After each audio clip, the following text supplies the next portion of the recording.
Here's the big challenge of life. You can have more than you've got because you can become more than you are. That's the challenge. And of course the other side of the coin reads, unless you change how you are, you'll always have what you got.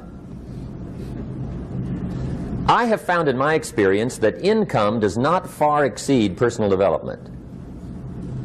Now sometimes income takes a lucky jump, but sure enough, unless you grow out where it is, it'll usually come back where you are. Life has strange ways. If somebody hands you $1 million, best you become a millionaire quickly, so you get to keep the money. Otherwise, sure enough, it'll disappear. Somebody once said, if you took all the money in the world, divided it up equally among everybody, it would soon all be back in the same pockets. Incredible. Success is something you attract, not something you pursue. Success is looking for a good place to stay. So instead of going after it, you work on yourself. Personal development. See, the major question to ask on the job is not what are you getting? The major question to ask on the job is what are you becoming? See, the big question is not what am I getting paid here? The big question is what am I becoming here? Because true happiness is not contained in what you get. Happiness is contained in what you become. So that's our major subject for tonight, personal development. Of all the assignments Mr. Shoaff gave me at age 25, this was probably the most difficult. In fact, I'm still working on this one. I think it's an unending challenge to see what you can become. The next subject is called Basic Laws. And it's good to study the basics. And I call these basics primarily because they come from the Bible. Now, I'm not a theologian or a minister, and that'll be apparent. But Mr. Shoaff taught me that the Bible was a good textbook for ideas and stories and success equations, how to live the better life. I found out that was true. He also taught me that the Bible is as practical as it is spiritual, and I found out that's true. If you look at your bank account and your income and you're not happy, there are several places in the Bible to check to see what the heck's wrong so you can make the changes. And we're going to cover some of those tonight, called basics. Okay. The next subject is my favorite, setting goals. Mr. Shoaff taught me how to set goals. What a favor that was. One morning at breakfast, shortly after I met him, he said, Jim, let me see your current list of goals and let's go over them and talk about them. He said, maybe that's the best way I can help you get a better direction started. And I said, I don't have a list. He said, well, is it out in the car or home somewhere? I said, no, sir. I don't have a list anywhere. He said, well, young man, that's where we got to start. He said, I can tell you right now, if you don't have a list of your goals with you, he said, I can guess your bank balance within a few $100s. Which he did. And that got my attention. I said, you mean my bank balance would change if I had a list of goals? He said, drastically. That day I became a willing student how to set goals. And sure enough, learning how to set goals changed my life. And I often wondered why no one had ever taught me how to set goals up until age 25. I went to high school, but if they offered it, I missed it. I went to college for a year, never heard it. I worked for Sears. Really. And to my knowledge, Sears never taught it. Right? How to set goals. So here I am, age 25, married, my family's starting, I've been to college, I'm working, and I still don't know how to set goals. But fortunately, when I was 25, I met the man who taught me how, and it revolutionized my whole life. Economically, socially, personally, it's incredible. So I want to share with you tonight what Mr. Shoaff shared with me, how to set goals. It can be a life changer. Okay. The next subject is the negative part of the seminar. Life is part negative, so we got to talk about the negative. And this subject is called diseases of attitude. Diseases of attitude. There's a lot of things that can wreck your chances to do well. We live in a rather dangerous world, so you got to be not only wise, you got to be careful. Now, attitude diseases are just as bad as physical diseases, right? High blood pressure, heart trouble. I mean, a lot of things will ace your chances to do well. So you've got to be careful. And attitude diseases are deadly. I mean, they'll destroy all the good things you start. Okay? So we'll go through those attitude diseases, how to spot them, how to look for them, what they are, and the cure. And I'm a pro on these because I've had them all, so I can give you excellent advice on these. Now, the last subject we're going to consider tonight is called the day that turns your life around. The day that turns your life around.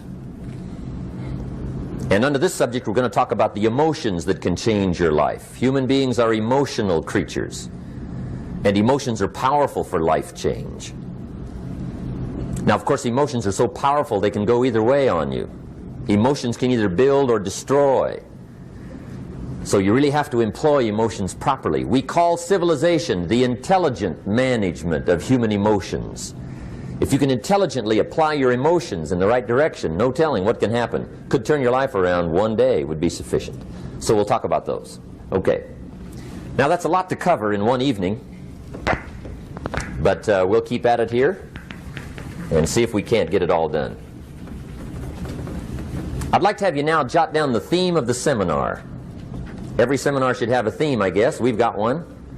It's on some of our literature if you happen to notice it, but if you didn't, for your notes, here it is. The theme of the seminar goes like this: the major key to your better future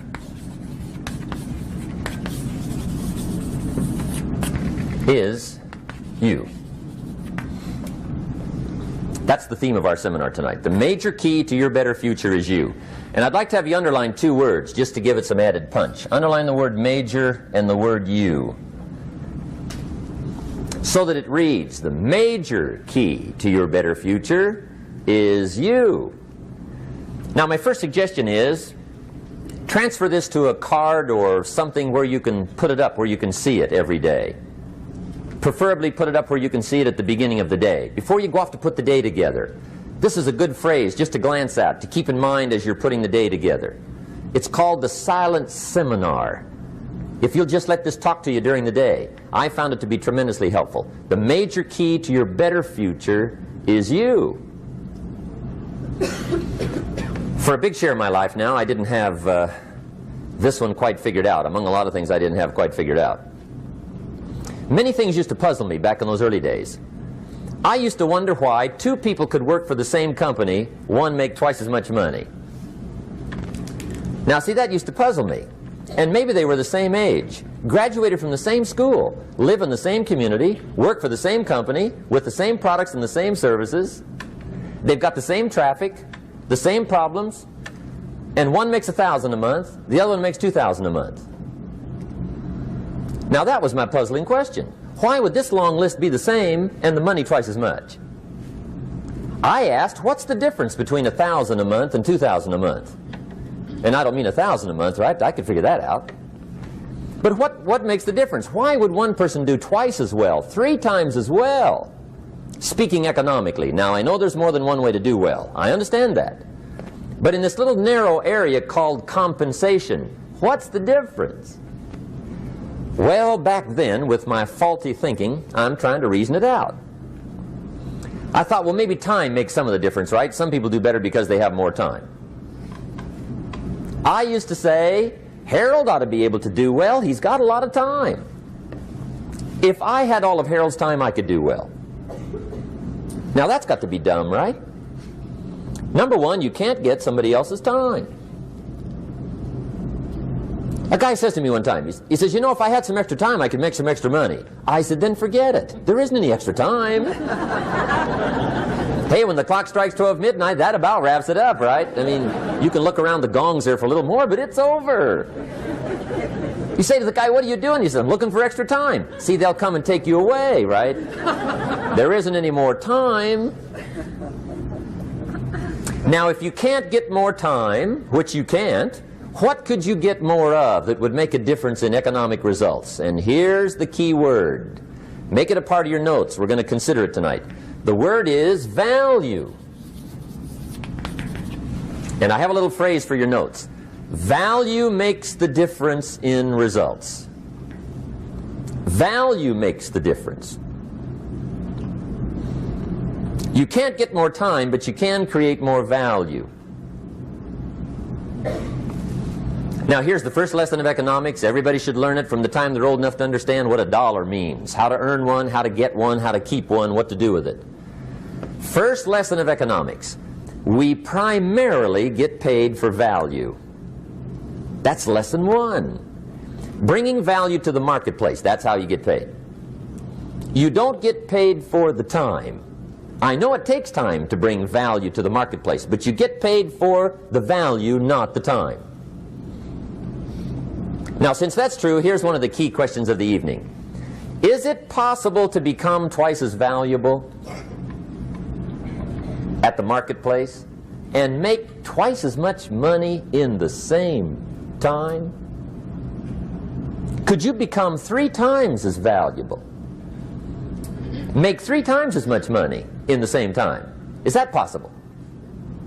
The answer is yes, if. And it's always if, right? Life is known as the big if.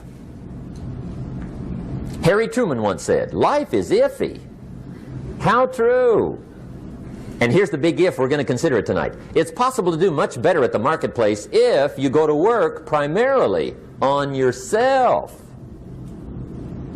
And that's the theme of our seminar tonight. Learning to work primarily on yourself. People have asked me for the last 24 years, how do you develop an above average income? And the answer is, become an above average person.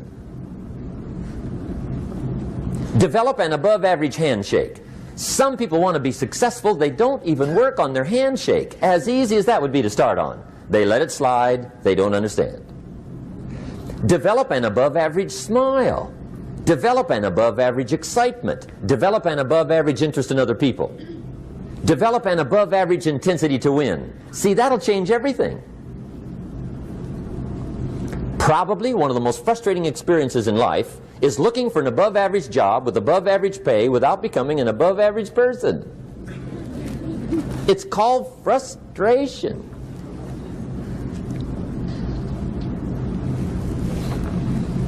And Mr. Shoaff gave me probably the greatest clue he gave me when I first met him.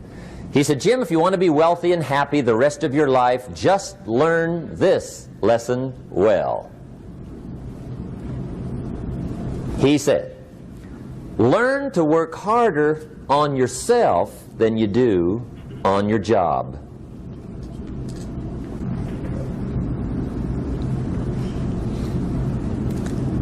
Then Mr. Shoaff gave me probably one of the most important clues among so many things he taught me, but this was in those early days. Mr. Shoaff is very kind, but he was also very abrupt. And he had these interesting questions to ask. I'm giving him a little rundown one day on how things hadn't worked out for me. He said, Mr. Owen, I've got the answer for you if you will listen carefully. And listen carefully I did that day and for the next 5 years. If somebody's wealthy and happy, you gotta listen. He said, Jim, I've only known you a short time. But he said, it's already my honest opinion that for things to change for you, you got to change. That wasn't quite the answer I was looking for. But that's the answer he gave me, and I pass it along to you on this warm summer evening in Anaheim, California, 1981. For things to change for you, you've got to change. Otherwise, it isn't going to change. Before I met Mr. Shoaff, I used to say, I sure hope things will change. Right? That seemed to be my only hope. If it isn't going to change, I'm in serious trouble. And then I discovered it isn't going to change, so I'm in serious trouble.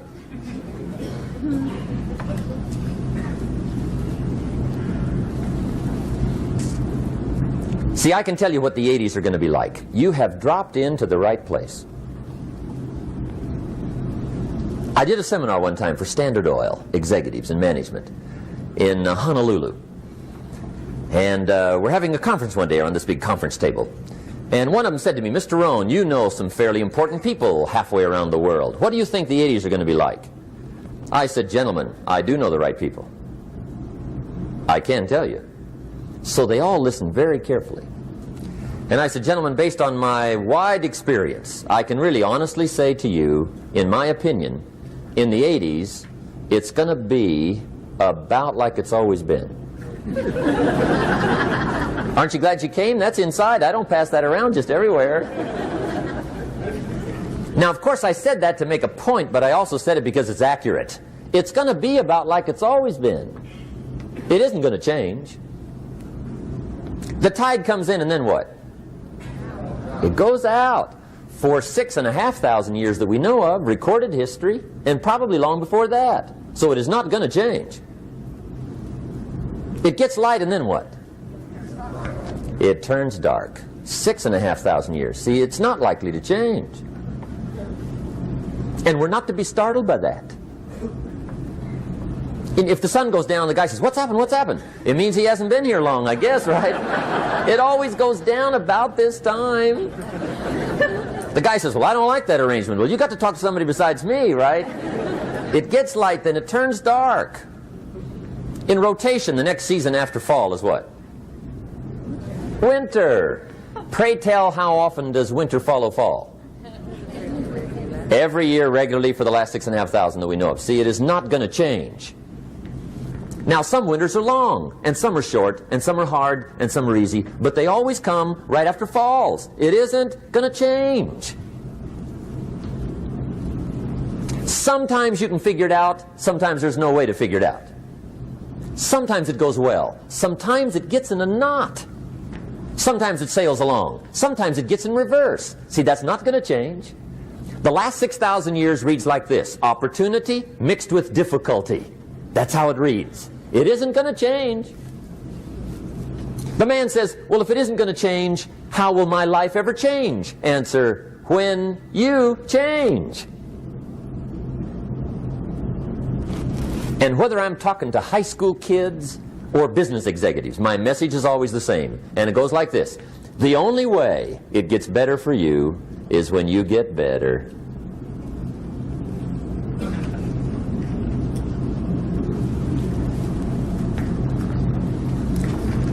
Let me give you the 4 major lessons in life to learn. Here's 4 majors.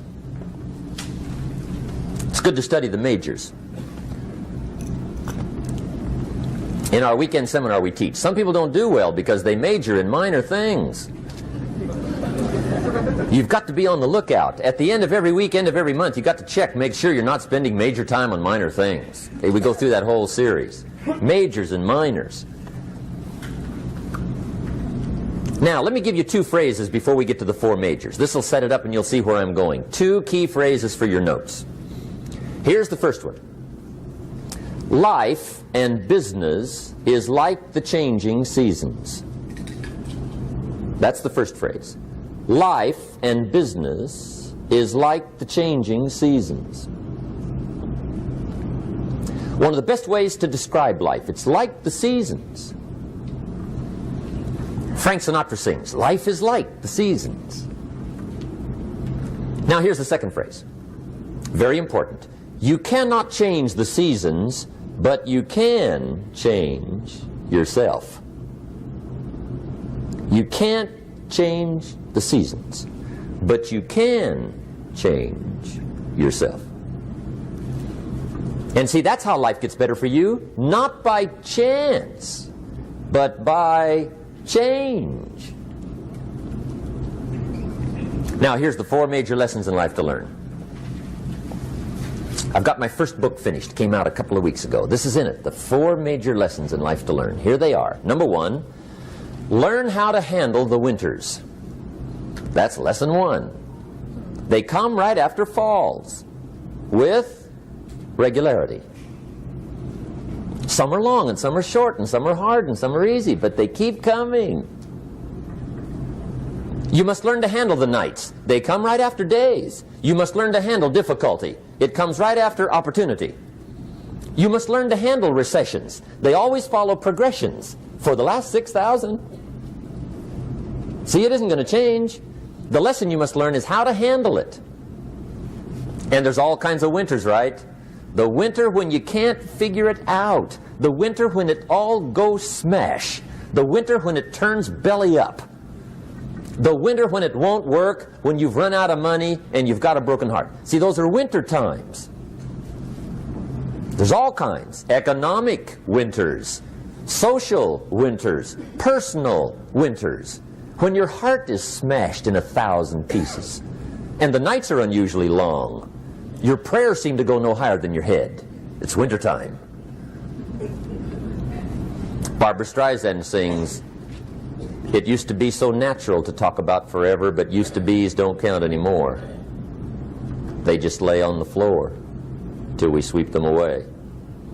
You don't sing me love songs, and you don't say you need me, and you don't bring me flowers anymore." A song of winter. But see, the disappointments come. Those are normal. That's part of life. But the question is, how do you handle it? How do you handle the coming winters and the disappointments and the down times? Well, you can't get rid of January by tearing it off the calendar. But here's what you can do. You can get stronger, you can get wiser, and you can get better. The winters won't change, but you can. And that's how life changes for you. See, before I understood, when it was winter, I used to wish it was summer. I didn't understand. When it was hard, I used to wish it was easy. I didn't know. And then Mr. Shoaff gave me a part of his very unique philosophy when he said, "Don't wish it was easier, wish you were better." See, that triggered my whole life change. Don't wish for less problems. Wish for more skills.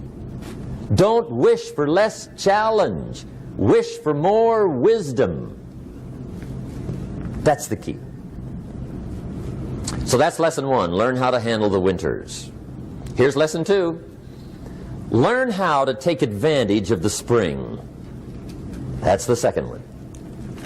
Spring is called opportunity. And spring follows winter. What a great place for it. If you were going to put it somewhere, that'd be the place to put it, right after winter.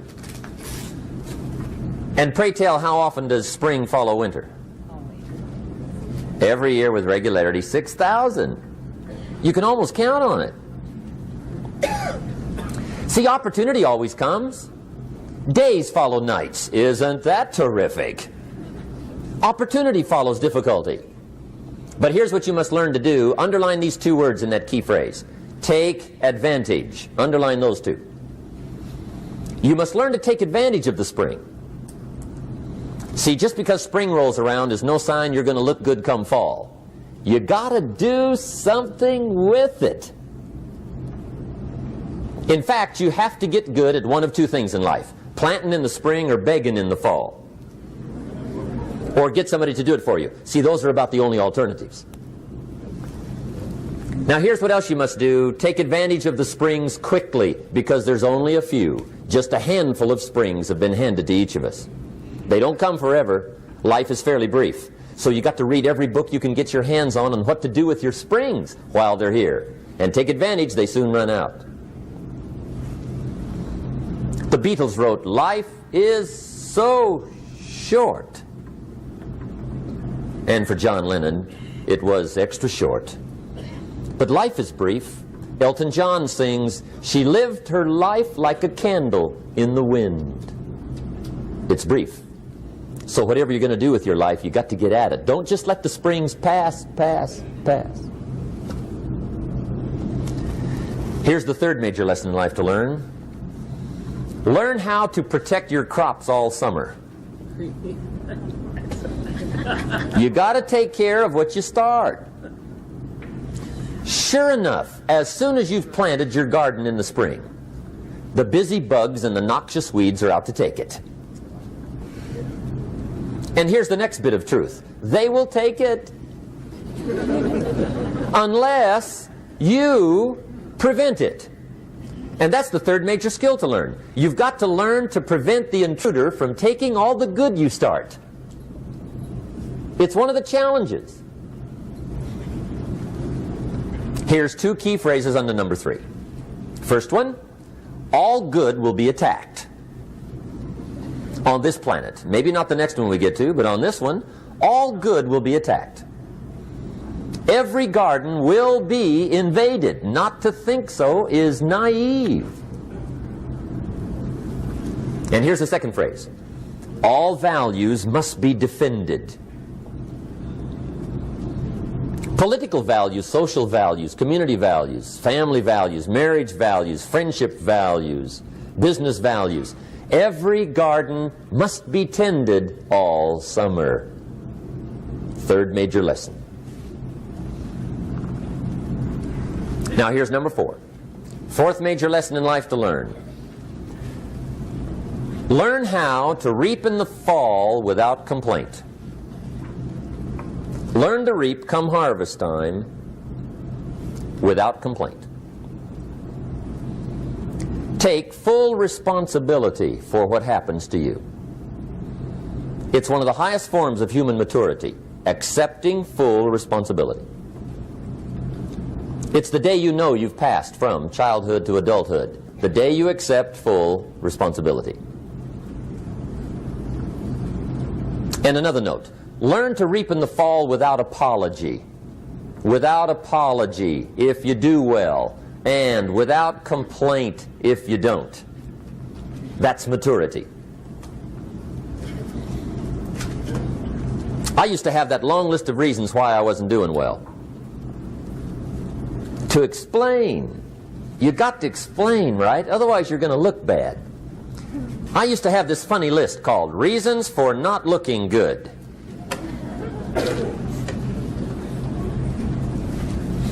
I used to blame the government. I mean, you can believe that or not. It was at the top of my list. I had a lecture second to none. The government. That was on my list. I used to blame taxes. Look what you got left after they take everything. And they expect you to do well. That was on my list there. Prices, that one's easy, right? You walk into the supermarket with $20, come out with a little half bag. So I had that on my list. I used to blame the weather. I blamed the traffic. I used to blame my car. I blamed the manufacturers. I used to blame the company.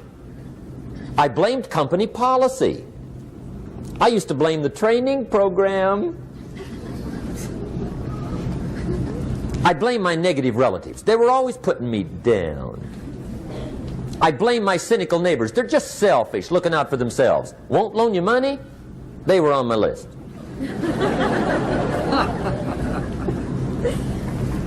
I used to blame the economy. I blamed the community. That's a pretty good list for not doing well, isn't it? I thought it was good. I'll never forget one day, Mr. Shoaff was very kind, but he was also very blunt, and this was no exception. And I'm glad he was blunt. There's a lot of things I'd have missed if he hadn't have been blunt. One day, with sort of a curious look on his face, he said, "Jim, just out of curiosity, tell me, how come you haven't done well up until now?" Excellent question. I thought, well, so I won't look too bad, I'll go through my list. And this list I just gave you, I put that on him. And he was very patient. He let me go through the whole thing, the government, the weather. I went through this whole thing. When I finished, he looked my list over very carefully. He said, "Mr. Rohn, big problem with your list. You ain't on it." How brilliant.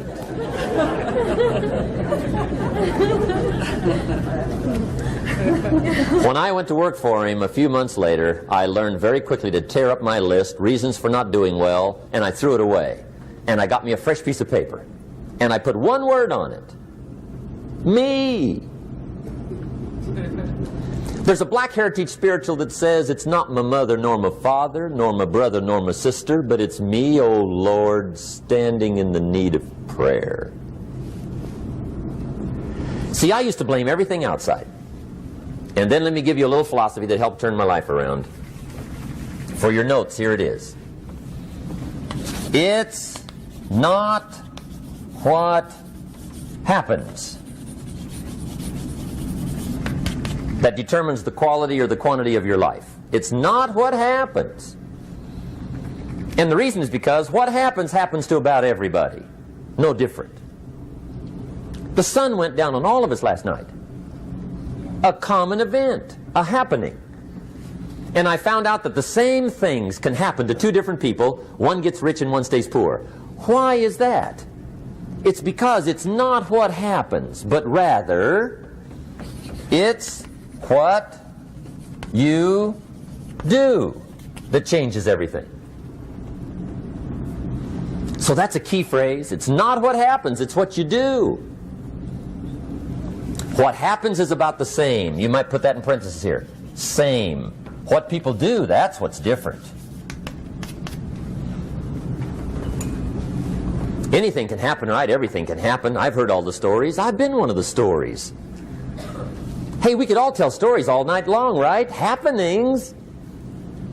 Anything can happen. Have you heard of Murphy's Laws? Anybody here heard of Murphy's Laws? Okay, most of you have. Murph had these laws.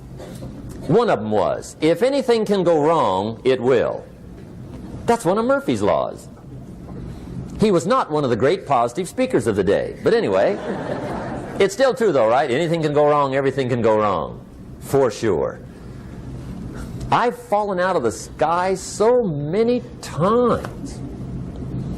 Once to the tune of a couple of million. Devastating. Took me a while to survive that one. Now, it wasn't all that much, but it was all I had. Right? I mean, that's when it's much, right? When it's all you got. If you got 3, 2 go, you got 1 left, you ain't looking that bad. But when it all goes, has anybody been there when it all went? Anybody? Come on, the rest of you liars. Go ahead. Hey, we've all been there, right? When it all went. Of course, it used to be a long time ago, right? When you ran out of money, got to 0, you were all through. Heck, now you can whistle right on by 0, right? I mean, they will bury you. That's what they will do.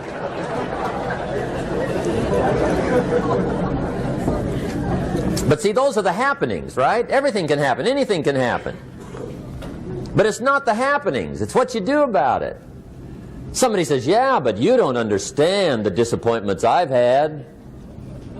Come on. Everybody's had their share. Disappointments are not special gifts reserved for the poor. Everybody has them. The difference is what you do about them. It's not the weather. I used to blame the weather, and I discovered it rains on the rich. So see, that won't help.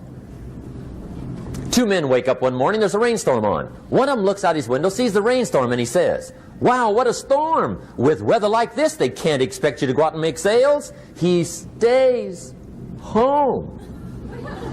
Same morning, the other guy looks out his window, sees the same storm, says, wow, what a storm. But he says, you know what, with weather like this, what a great day to go out and make sales. Most everybody will probably be home, especially the salesman.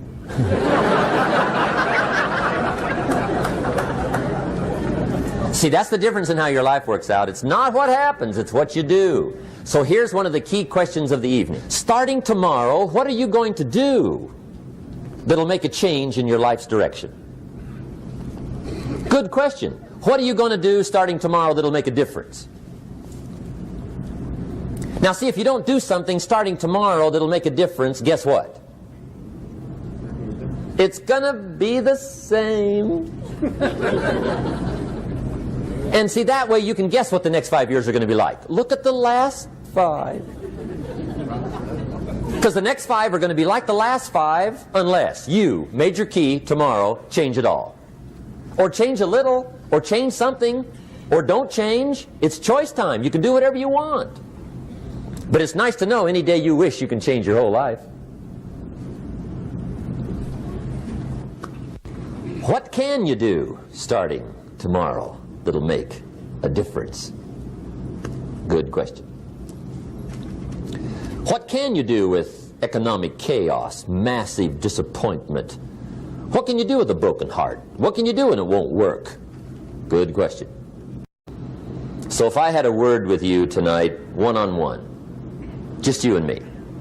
I think my personal advice to you would be, this year, 1981, reach down inside of you and come up with some more of those remarkable human gifts. They're there, waiting to be utilized. And then change anything for you you want to change. And I challenge you to do that because you can change.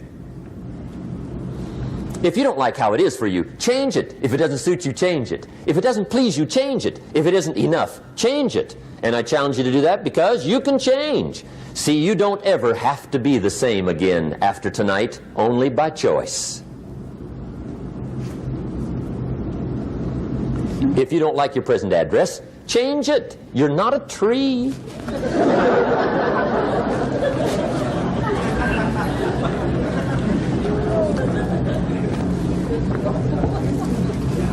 Now, let me give you 3 steps to personal development. Let's get down to the nitty-gritty. What does it take to really make the changes starting tomorrow? It takes more than philosophical pronouncement. I know that. It also takes more than enthusiasm. I know we're hearing a lot about enthusiasm these days, but see, that just won't do the job. We're still hearing the old cliches of the 30s, right? To be enthusiastic, you must act enthusiastic.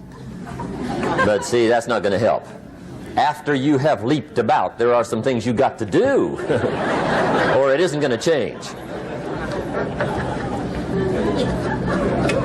See, you can get all excited about lifting 200 pounds till you get to the gym. And then you need a new excitement. And the new excitement is called discipline. Major step to human progress. Discipline. If there's one thing to get excited over, that's it. Get excited over your ability to make yourself do the necessary things.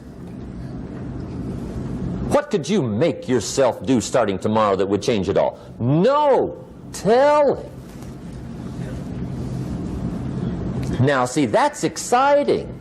On any given day, you can massively change the direction of your life. Murder is a clear example that any one person on any given day can forever alter the course of their life. It just happens to be a negative act. But just as sure as you can commit a negative act, you can also commit a positive act and forever alter your life, whenever you wish. Now that's exciting. And whatever that act might be that changes your life. The guy finally takes a shotgun to his car and blows out every window, destroys every tire, puts 100 rounds in this shabby old thing. And he says, I have driven this embarrassing thing for the last time. And not only will I never drive it again, nobody else will ever drive it again. And he lets that shuddering thing stand there for a while as a monument to the day he said, today my life changes. Now who can do that? Anybody. When can you do it? Whatever day you pick.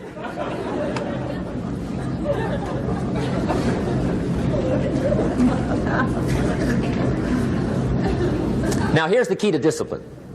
Start with the little disciplines, get excited over the little disciplines, and get right on those, because those will lead to the big ones. You can't handle the big challenges in life unless you take on the little ones. Make a list of all the things you can do, get right on those, discipline yourself for those, both for the results and for the muscle and for the practice, so that when life hands you some big challenges, you'll be ready, you'll have the muscle. But see, if you don't handle the small ones, you can't take care of the big ones. Okay, here's what else it takes for life change. Self-motivation. Key phrase, self-motivation. I don't know why we call it self-motivation. It's really the only kind there is. You've got to motivate yourself. Because I found out you can't change people. They can change themselves, but you can't change them. Lord knows some I've tried. But see, it won't work. People have to change themselves. I learned some of those lessons early. I built a little sales organization way back in those early days. I'm 25. And I had some nice people. I said, I'm going to make these people successful if it kills me. I almost died, right? I mean, you can't do that.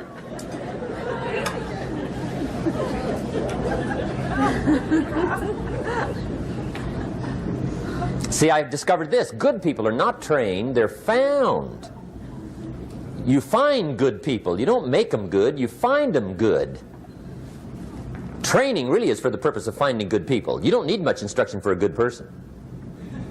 But too much training probably means you got the wrong people.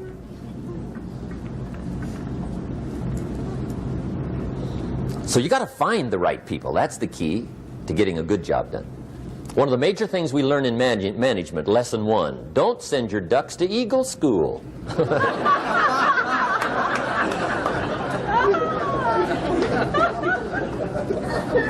Because it won't help. I mean, I'm telling you, it won't help, no matter how good your school is.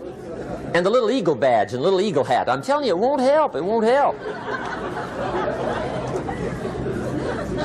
You can tell whether your school's done any good, right, is when it's over, right? The duck goes for his first rabbit and makes him a friend. You say, no, no, no. Anyway, so it takes self-motivation to really alter your life. And you don't want to give self-motivation away to somebody else and make it somebody else motivating you. The guy says, boy, if somebody just come by and turn me on. What if they don't show up? Right? See, you got to have a better plan for your life. Okay.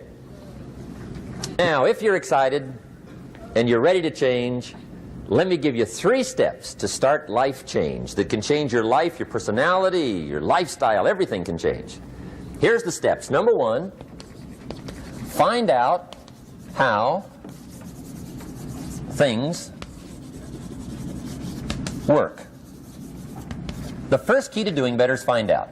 To change your life, really, you need ideas. There isn't anything an idea can't change. And Shoaff taught me the major problem is lack of an idea, not a problem. At first I didn't have any money. I said to Mr. Shoaff, I don't have any money. He said, that's not a problem. Now see, up until then I always thought it was. Right? I was confused. He said, no, no, the problem is lack of an idea on how to create money and wealth.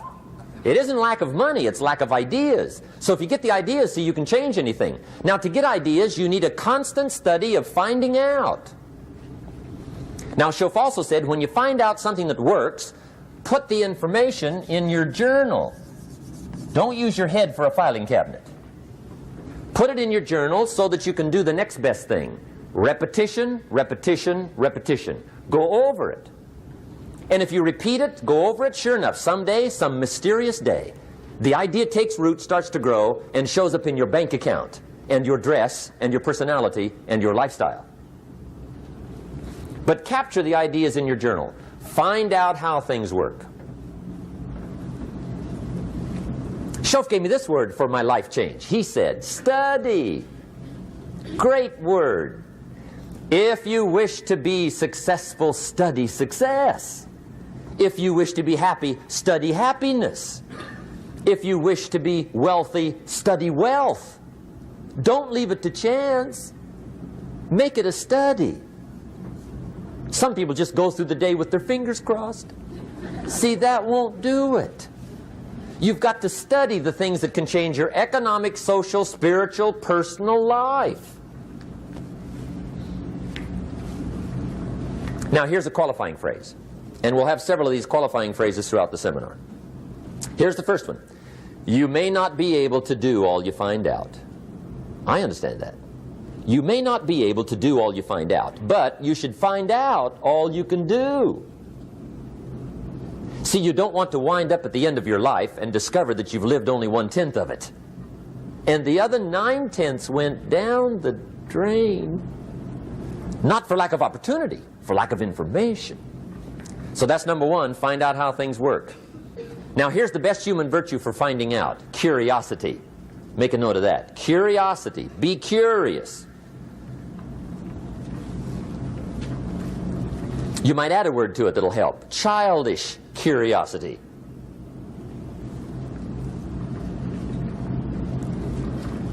What will kids do if they want to know something bad enough? Bug you. That's the phrase. They can ask 1,000 questions. You think they're through? They got another 1,000. They'll drive you to the brink. It's a virtue. when you got to know. Be like a child. In fact, Jesus, the master teacher, said, unless you can become like little children, you might as well forget it. You don't have a prayer. Excellent advice. You got to be like children. 4 ways, in my opinion, to be like a child. Number 1 is curiosity, and number 2 is excitement. Get excited like a child over your ability to make yourself do anything for change. 3rd is faith. Have faith like a child. Adults are too skeptical. And 4th is trust. Trust is a childish virtue, but the rewards are incredible. So be like a child. Now, if you're curious, let me give you 3 ways to find out how to change anything. Any life direction, any dimension. Here's 3 ways to find out how to change anything. Number 1 is to read. Become a good reader. All of the successful people I know and work with around the world, they're all good readers. Curiosity drives them to read. They got to know. They just read.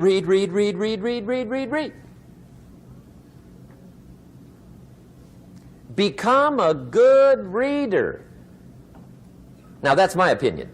Listen to the other lecturers and listen to me and make up your own mind. Don't be a follower. Be a student. Okay? I say, really, for life change, you got to read. One way to learn is from your own experiences, but another way to learn is from other people's experiences. See, one book might save you 5 years if you read it.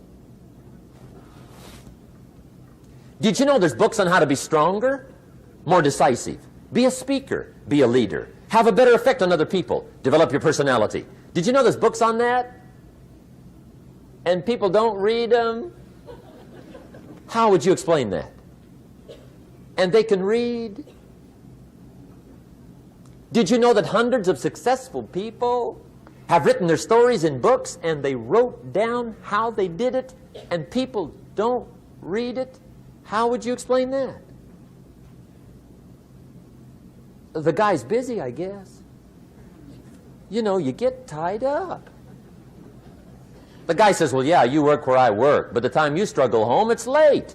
You got to eat a bite of supper, watch a little TV, get to bed. You can't sit up half the night reading. And the guy's behind on his car payment. Good worker, hard worker, sincere. But you got to be better than sincere and work hard. Otherwise, at the end of your life, you'll wind up cold, stony broke. You got to be better than a good worker. You got to be a good reader. The whole world is governed by laws. The universe, in fact. Laws. We call it the law of electricity. We call it the law of gravity. There's mathematical laws. There's physical laws, speed and velocity laws, agricultural laws. There's all kinds of laws. Now that we find ourselves on the spinning planet, you just have to learn what I call the setup. Learn the setup. Life's setup. Now, we didn't set it up, but we're here, so you got to learn it. And we should learn the setup for 2 basic reasons. Number 1, to keep from getting hurt. It's one of the major reasons for learning, so you won't get hurt. See, economically, socially, personally, you can get hurt just not knowing. Ignorance is not bliss. Ignorance is poverty. Ignorance is tragedy. You got to know, or you're going to get hurt. It's good to know not to walk out the 10-story window. That's excellent information. Now, what if a guy didn't know and he walks out? Now he's dead at the bottom. Somebody says, well, the poor guy didn't know. You got to know, or you're going to get hurt. Okay. Now, here's a parenthesis. You don't have to like the setup. I don't ask you to like how it is. That's not what's important. But it is important to learn how it is. Okay? So you don't have to like it, but you should learn it. That's what I tell the kids, right?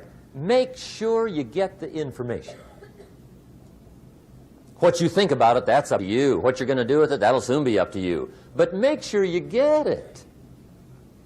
See, there's nothing worse than being stupid. Nothing. I mean, being broke is bad, but being stupid is awful. And what's really bad is being broke and stupid, right? That's about the end of the world. I mean, there isn't anything much worse than that. Unless you're sick. Sick, broken, stupid. I mean, that is it, right? There's nowhere else to go. So make sure you get the information. It's key. You don't have to like it, but learn it.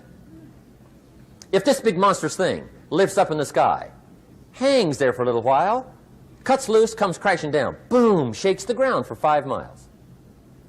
And then this big monstrous thing lifts back up in the sky, hangs there for a little while, cuts loose again, comes crashing down, boom, shakes the ground for 5 miles. It just keeps doing it, this big monstrous thing, lifting up and then crashing down, boom. Now, you might come along one day and say, that's got to be a stupid arrangement, which is okay. You're entitled to your opinion. But the first thing you should learn to do is get out from under it, right? That's number one. You might have a great moral argument. You might want to shake your finger at the sky, but do it from over there, right? So you don't get smashed. It's called your basic smart. So number one, learn so you won't get hurt. Whether you like it or not, learn. Now here's the second reason for learning, the setup, to benefit. It's called the plus of life. And that's what life is, right? Both minus and plus. The minus is tragedy, heartache, misery, failure, unhappiness. But life is also happiness, prosperity, good feelings. So here's the key. Learn to get on the good side of the way things work.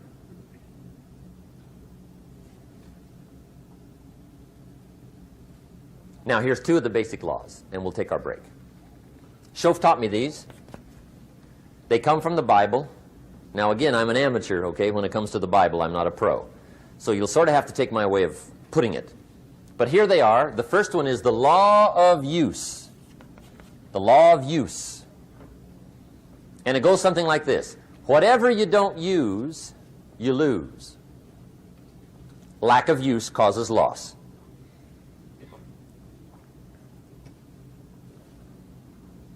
On this planet, maybe not the next one, but on this one, if you tie your arm to your body, leave it there long enough, you'll never use it again. It's over for the arm. Now, it may not be over, but it's over for the arm.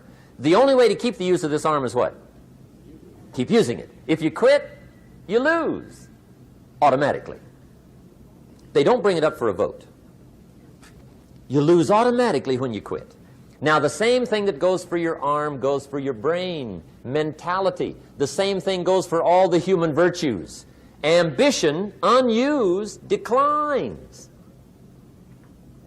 Strong feelings, unused, diminish. It doesn't grow, it diminishes. Faith, unused, decreases.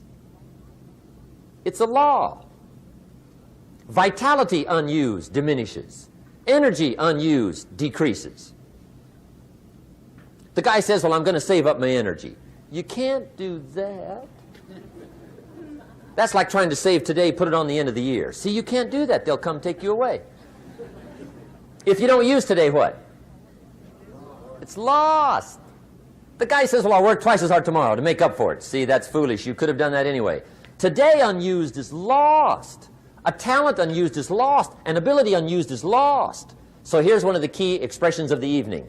Take a new inventory of yourself.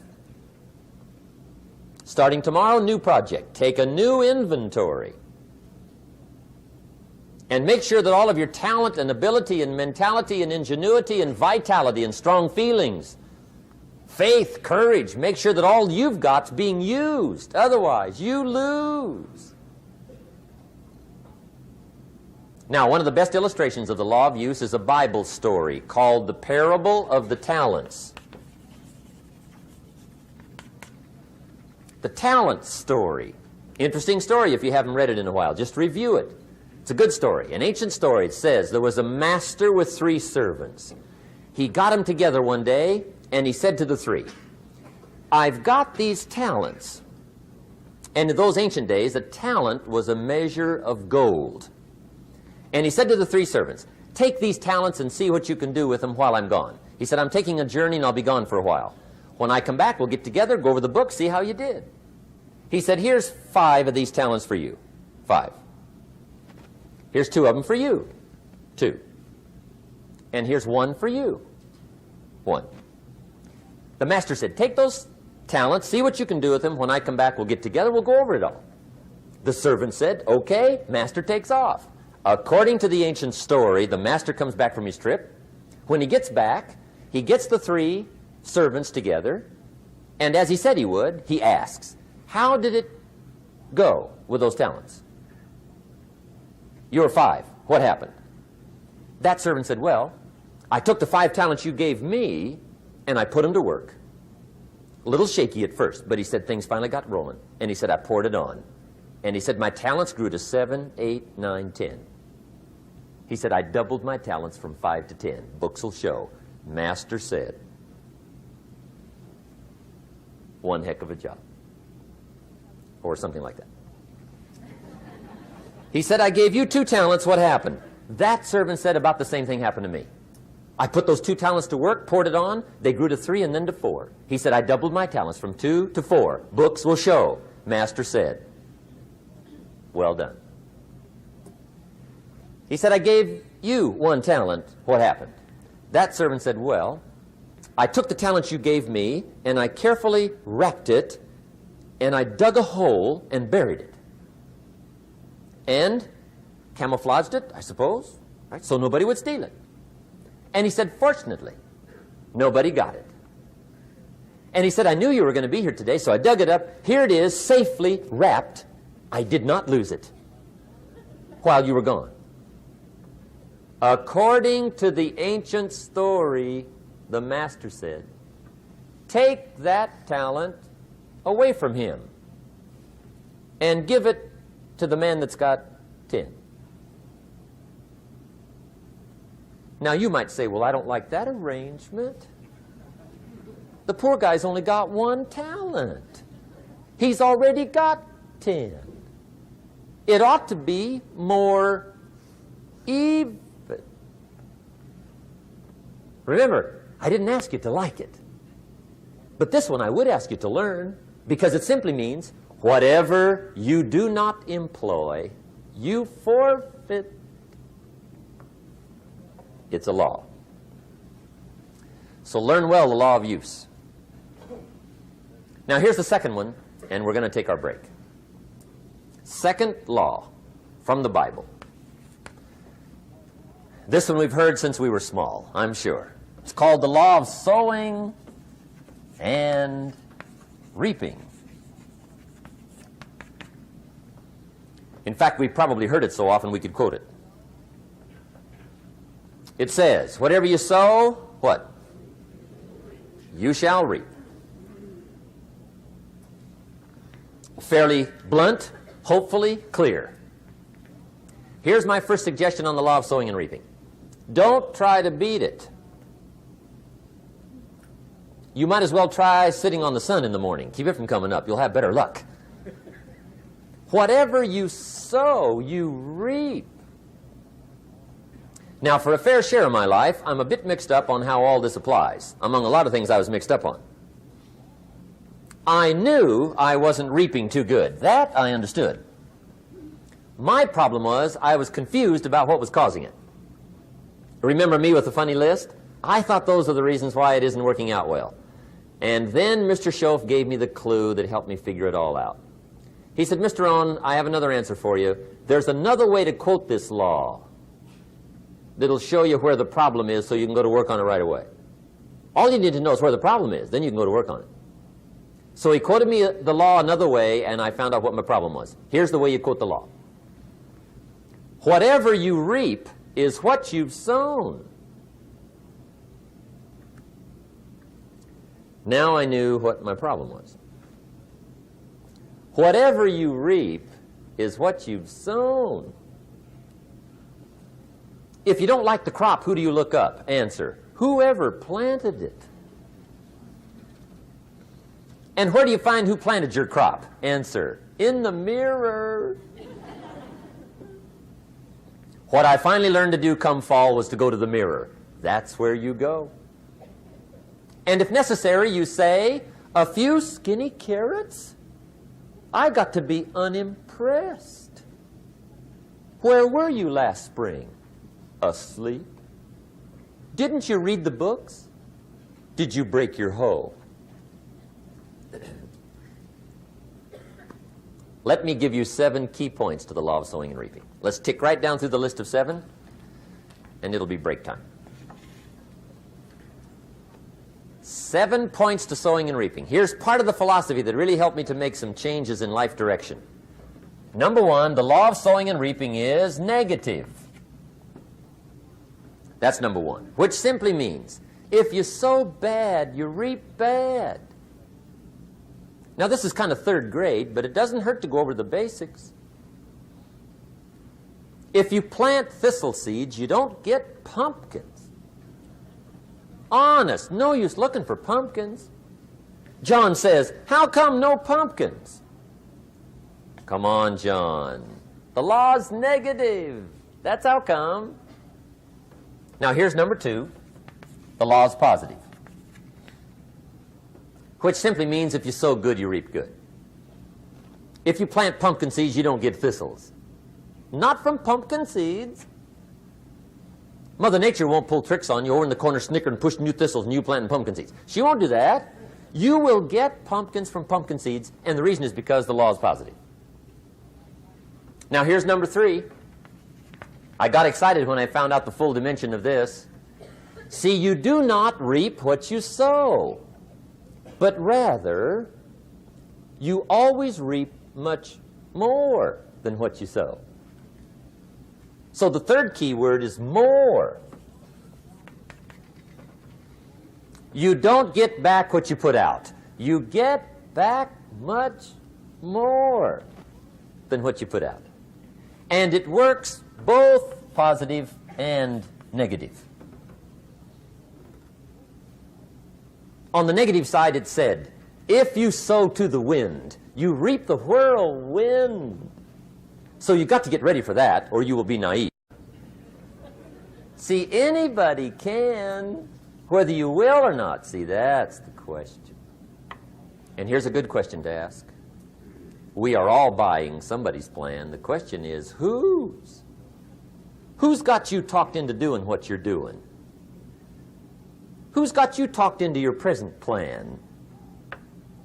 See, 10 years from now, you will surely arrive. The question is, where?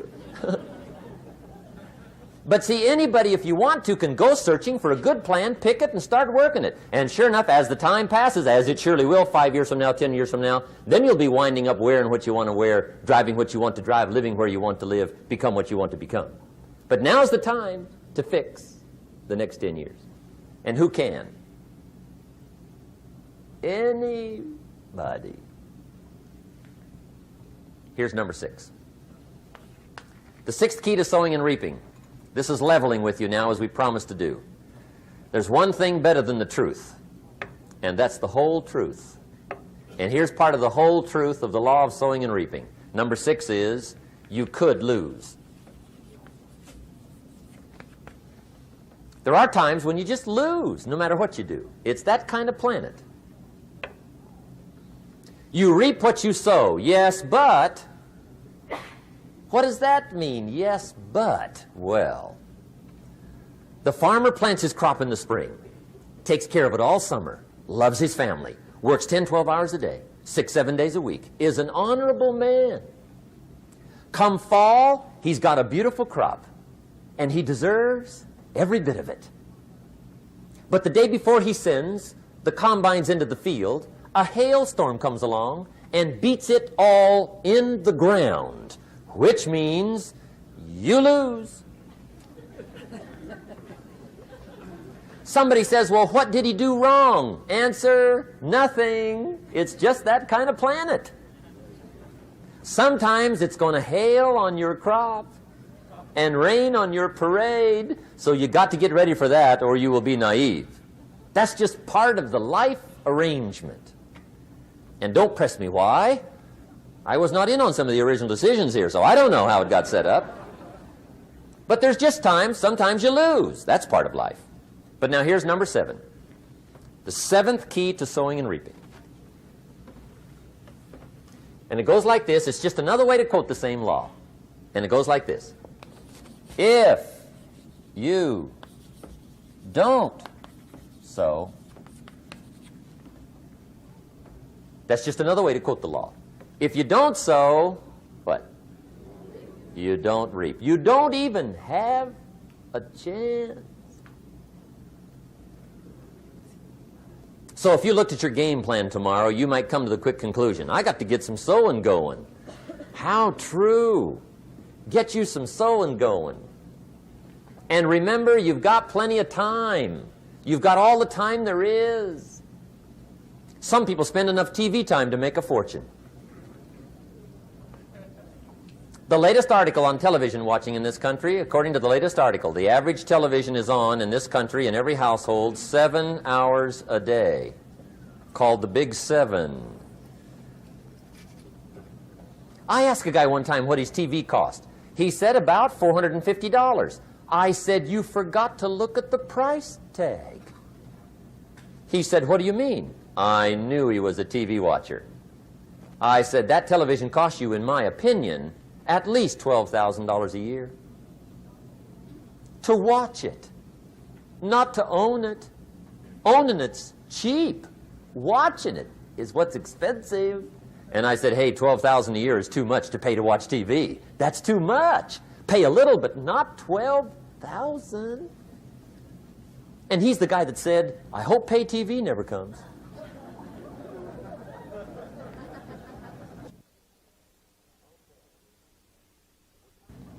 Okay. We're trying to cover an awful lot tonight. I realize that. But my time schedule is such that we just have to sort of give it all to you and let you sort the rest out. I wish we had plenty of time for questions and answers and that whole thing, but our time is just limited. But we are trying to go through an awful lot. I realize that. But looks like everybody's getting it. This is about the note-takingest crowd I've seen in a long time. Incredible. Does anybody have 5 pages yet? Anybody? Oh, fantastic. Incredible. Okay. Maybe you heard the story about the preacher down in Texas, southern part of the country. He was an evangelist back in the horse and buggy days. And he was very good at being an evangelist, and a lot of people used to come and hear him preach. And one day he put up his tent in one of these Texas towns and expected a big crowd as usual, come hear him preach. And he got there, first night of the tent revival, walked in. 7:30, time to start. And to his surprise, the tent was empty. He thought, well, something must be drastically wrong. So he waited till 7:45, nobody showed up. 8 o'clock, zip. Finally, 8:15, one lone cowboy wandered up on his horse, tied his horse up outside, came in, sat down on the front bench, right, waiting for something to happen. The preacher thought, well, at least I better go down and talk to the cowboy. So he walks down, talks to the cowboy, and he says, Cowboy, I'm the preacher. And he said, I don't know what to tell you. Something's gone wrong. He said, this tent was supposed to be full of people. He said, I'm embarrassed. He said, you're the only one that showed up. And he said, I really don't know what to do. And the cowboy said, well, I'm not a preacher, so I really can't tell you what to do. You know, he said, I'm just a cowboy. But he said, I know this, if I went out to feed my cattle and only one showed up, I'd at least feed it. The preacher thought, hey, the cowboy is right. If you've got a good idea to share, you should share it, if there's 1 or 1,000. So he got kind of inspired by this conversation, and he jumped up on the platform and started to preach, as if the tent was full of people. It just exploded. And he went for an hour and 15 minutes, just kept rolling. Finally, he quit. And when he finished, he came down off the platform and talked to the cowboy again. He says, well, cowboy, what did you think of my sermon? And the cowboy said, well, I'm not a preacher, so I really can't tell. You know, he said, I'm just a cowboy. But he said, I know this. If I went out to feed my cattle and only one showed up, I'd feed it, but I wouldn't dump the whole load on it.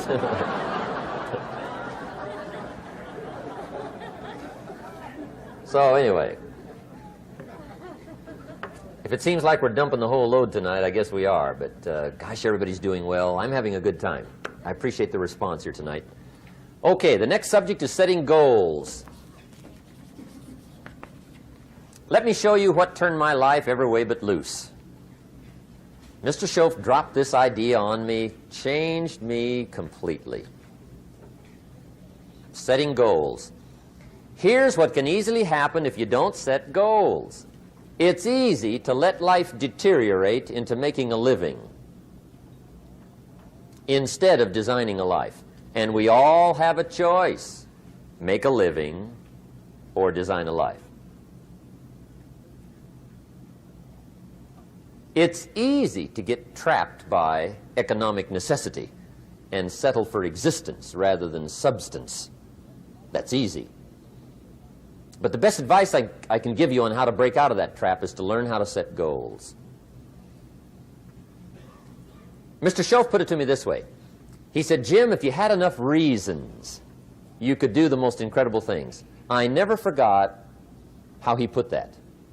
If you have enough reasons. See, reasons will change your whole life. Mr. Shoaff said to me, he said, Mr. Rohn, I think you've got plenty of intelligence, you've got plenty of talent, you've got plenty of ability. Probably what you lack is plenty of reasons. He said, I don't think your current bank balance is a true indication of your level of intelligence. I was happy to hear that. He said, I think you're much smarter than your present bank balance indicates. And that turned out to be true. I was much smarter. But of course my first question was, well then why isn't it bigger? And he said, you don't have enough reasons. You've got enough intelligence, but not enough reasons. So see, reasons can change your life. Here's what else I found out. Reasons come first, answers come second. You don't get the answers to do well till you get the reasons. Life has a mysterious way of hanging on to all the answers and only gives them up to the people that are inspired by reasons. So reasons make the difference in how your life works out. Now, what are some of the reasons for doing well? Let's go through a quick list called Reasons for Doing Well. First is personal reasons. Some people do well for recognition. Some people do well for respect. Some people do well for the way it makes them feel. They love the feeling of being a winner. Those are good reasons. I have some millionaire friends that keep working 10, 12 hours a day, making more millions. And it's not because they need the money. It's because they need the joy and the satisfaction and the pleasure that comes from being a constant winner. And see, it's not just the money anyway. It's the journey, not the money. Once in a while somebody says to me, boy, if I had $1 million, I'd never work another day in my life. That's probably why the good Lord sees to it they don't get their million, right? They'd quit. They'd quit. Okay. Next is family reasons. Some people do extremely well for other people, and that's powerful. Human beings can greatly affect each other. Sometimes we will do things for somebody else we will not do for ourselves. We're made that way. I met a man one time who said, Mr. Rohn, to do all the things I want to do with my family around the world, he said, I got to have at least $250,000 a year. I thought, incredible. Could a guy's family affect him that much? And the answer is, of course. How fortunate are the people that find themselves greatly affected by somebody for personal achievement. And we are affected. The writer of a recent song said, "If not for you, the winter would hold no spring, couldn't hear a robin sing. I just wouldn't have a clue if not for you." So we can be affected. That might be one of the most stimulating reasons to do well, finding somebody. When Andrew Carnegie died, the wee little Scotsman that built the big steel industry, when he died, they opened up his desk, and in one of the desk drawers, they found a slip of paper. On that piece of paper, Mr. Carnegie had written his goal for his life, and he wrote it when he was in his 20s. And on that piece of paper, it said, "I'm going to spend the first half of my life accumulating money. I'm going to spend the last half of my life giving it all away." What a goal. He got so inspired by that goal that the first half of his life, he accumulated $450 million. And the last half of his life, he gave it all away. Good question tonight. What's got you turned on? What's got you bombed out of sight to get up early and stay up late and hit it all day? Next question. What's got you turned off? When I found the answers to those two questions, my life exploded into change. I finally found out what had me turned off, and I got that cured. And then I got me a long enough list of reasons to turn me on. And once the lights went on for me, age 25, they've never gone out. I've fallen out of the sky a few times, but I've never lost that drive to make something unique out of my life. See, reasons altered my whole life. Now, there's another list of reasons called nitty-gritty. Hard little reasons. Sometimes those little reasons are the most powerful reasons that can change your life. Sometimes it doesn't take much. I now carry several $100s in my money clip. It's only a few $100s, but it was one of those reasons turned my life around. Just before I met Mr. Shoaff, I heard a knock at the door. I go to the door, and there's a little girl standing there about this tall selling Girl Scout cookies. And she gave me one of the finest sales presentations I've ever heard. Special deal, several flavors, this whole package of stuff, $2. And with a big smile, she very politely asked me to buy. And I wanted to. Big problem. I'm broke.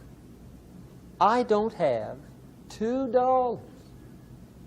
And to this day, I can remember the pain and the embarrassment. I'm a father. I'm a husband. I've been to college. I'm working. I'm 25. I don't have $2. And I didn't want to tell her that for some reason. So I did what I thought was next best.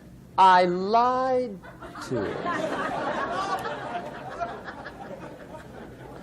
I said, "Hey, look, I've already bought lots of Girl Scout cookies. I've still got plenty stacked in the house," which was not true. But it seemed to get me off the hook for the moment. She said, "Well, gosh, that's wonderful. Thank you very much." And she went away. When she left, I closed the door, and that was the day I said to myself, I don't want to live like this anymore. I've had it with lying, and I've had it with being broke. I'm never going to let this happen to me ever again. I promised that day I would work as hard as possible and would always carry plenty. It took me a little while, but now I do. It was one of those reasons. And I guess I carry plenty for two reasons. One is the way it makes me feel, but also in case I bump into another Girl Scout selling cookies. right? I'm ready.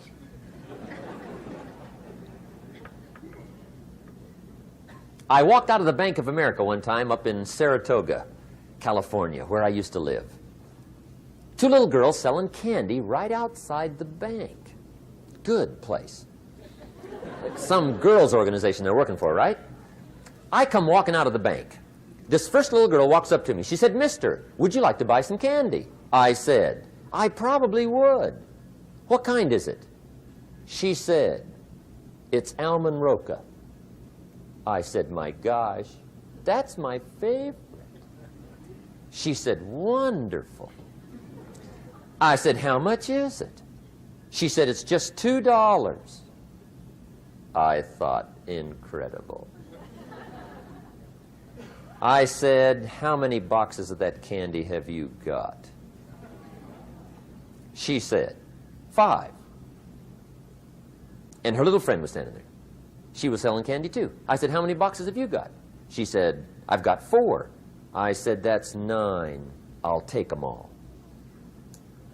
They said, "Really?"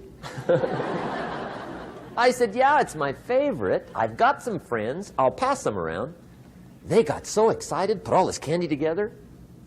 I reached in my pocket, gave them the $18.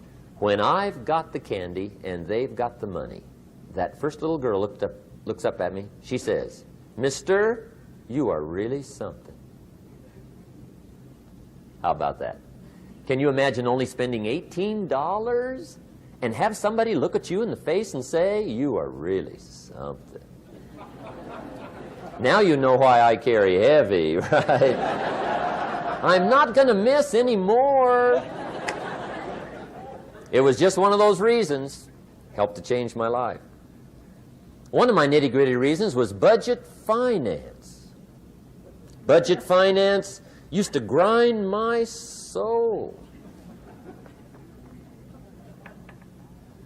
Way back in those early days, I had fallen for one of those consolidation loans, where you take all your little hard-to-pay bills, put them into one big impossible-to-pay bill, right?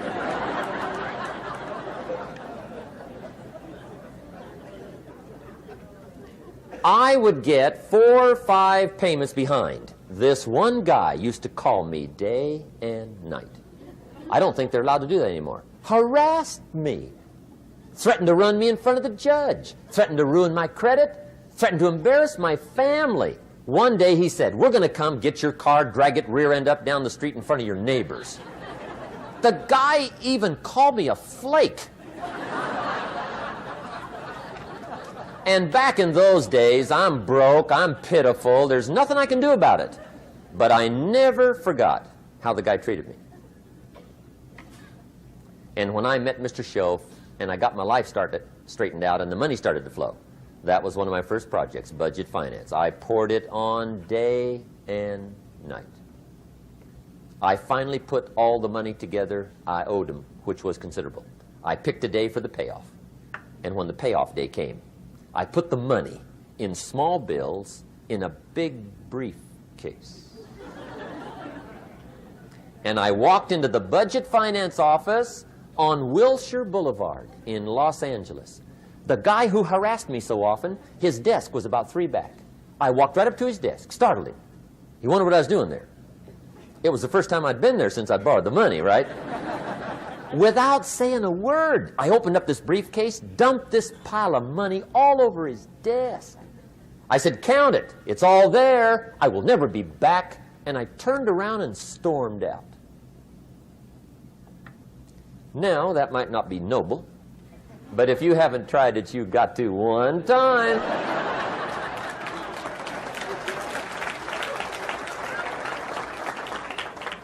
It can be the day that turns your life around. All you need is a reason that turns you on. One of my dear friends, Robert Depew, Bobby used to be a school teacher in Lindsay, olive capital of the world. Bobby taught school several years, got a little weary teaching school.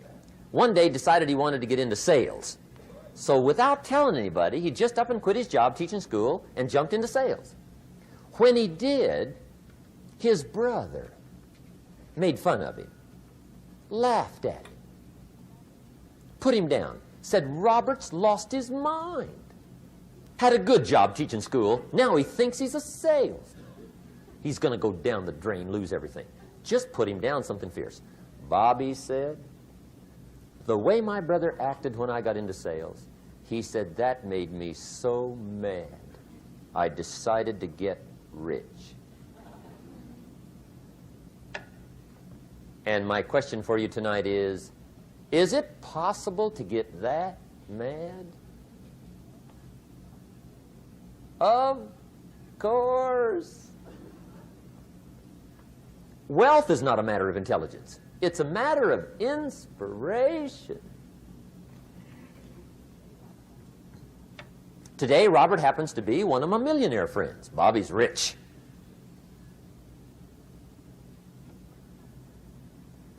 Frank Sinatra said one time, the best revenge is massive success.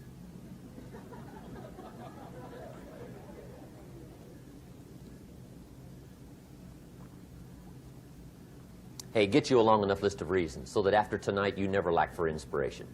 You might not have all the answers right away, but you can get the answers if you can get the reasons. Now, let me give you a little simple formula for goal setting. Okay? We take 2.5 hours on the weekend for the whole 10-year plan. We don't have time for that tonight. But let me get you started with a little simple formula Mr. Shoaff gave me. And maybe this will be helpful. First of all, I've divided goals into two parts. First is long range. Long range goals. That's your dreams. Your dreams for the next 3, 5, 10, 20, 30, 40 years. Actually, the rest of your life. Your dreams. You've got to keep dreaming. Ronald Reagan, president, said to the joint session of Congress a few weeks ago, the Republic is a dream. And if we don't keep dreaming, we will lose the Republic. Your better future is a dream for yourself and for your family. Where do you want to go? What do you want to do? What do you want to be? What do you want to see? You've got to dream dreams. There's a Bible phrase that says, without dreams and visions, people perish. You've got to have something to go for that inspires the heart and the soul. Dreams. From the children of Sanchez, it says, take the crumbs from starving soldiers, they won't die. Take the bread from hungry children, they won't cry. But without dreams, we all will die. You've got to dream. Don't lose your dreams for yourself, for your future, for your family. The dreams of love and enterprise and travel and doing things, becoming something unique on your journey here. Don't lose your dreams. Do some dreaming. That's long-range goals. You've got to have those. So that's number one. Here's the second part of goals, short range. Short-range goals. That's your goals for tomorrow, this week, this month, this year, the immediate future. We call these confidence builders. Because if you set up something short-range, go for it, get it, latch onto it, work hard, accomplish it. That starts building your strong feelings to go for your dreams. Now, I've divided goals into 3 categories. Here they are. Number 1 is economic. That's your goals for money, income, business, profits, production.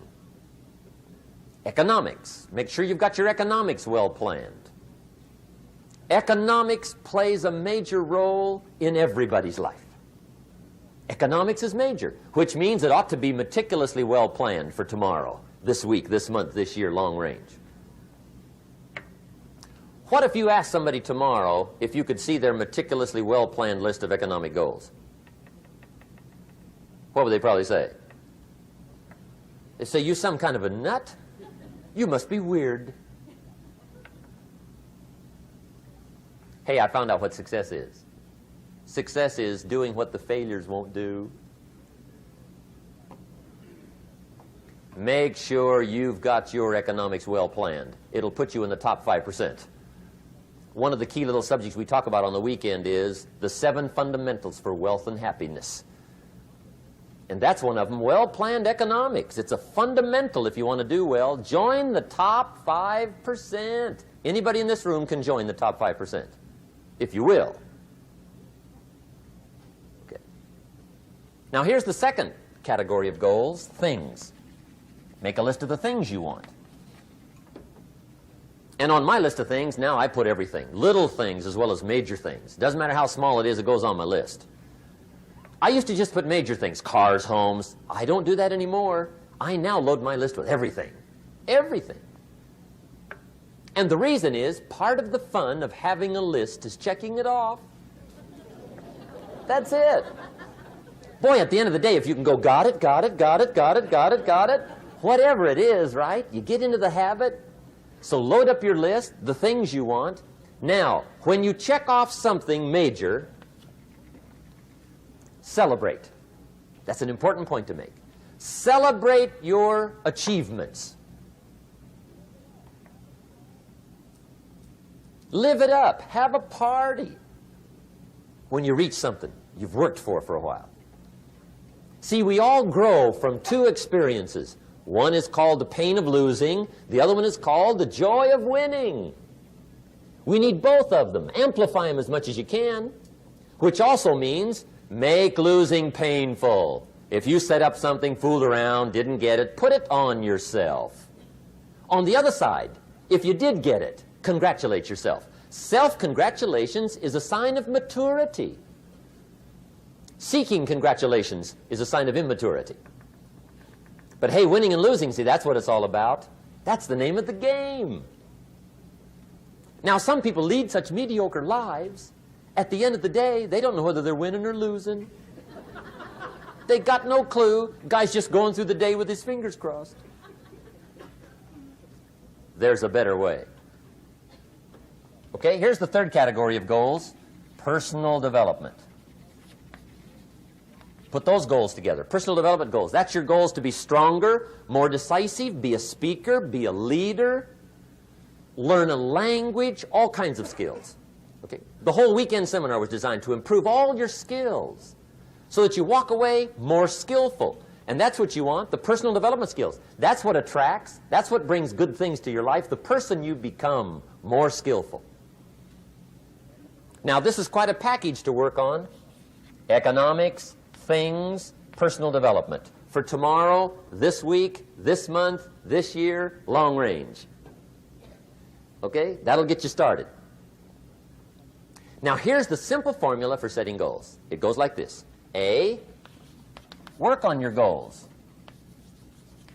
That's step one. Work on them. And I put the word work there deliberately. Setting goals is plain hard work. I don't want to kid you. We haven't come here tonight to kid each other. It's work. I know it's work. That's why a lot of people just let it slide. It's work. Many people work hard on their job, but they don't work hard on their future. They just let that slide. And the work involved is making plans. I know most people don't. I understand that, but don't let that be you. Guy says, well, yeah, you work where I work, but the time you struggle home, it's late. You got to eat a bite of supper, watch a little TV, get to bed. You can't sit up half the night. Plan, plan, plan. And the guy's behind.